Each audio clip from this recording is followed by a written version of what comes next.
7 آوریل مصادف با روز جهانی سلامته. میخوایم راجع به نقش اورژانس پیش بیمارستانی در حفظ سلامت جامعه با هم صحبت کنیم.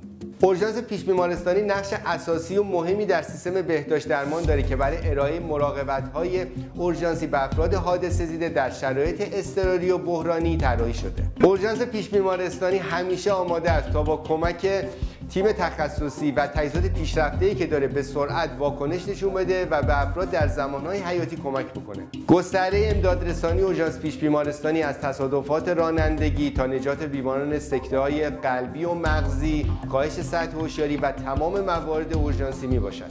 برای اینکه سلامت جامعه رو بیشتر حفظ کنیم، مطمئناً نیاز به همکاری و پشتیبانی همه اعضای جامعه رو داریم. با فرا گرفتن کمک‌های اولیه که توسط اورژانس پیش بیمارستانی ارائه میشه، میتونیم بهترین تصمیمات رو تو حفظ سلامتی خود و دیگران بگیریم و در پایان برای سلامتی خود و دیگران مسئولیت پذیر باشیم.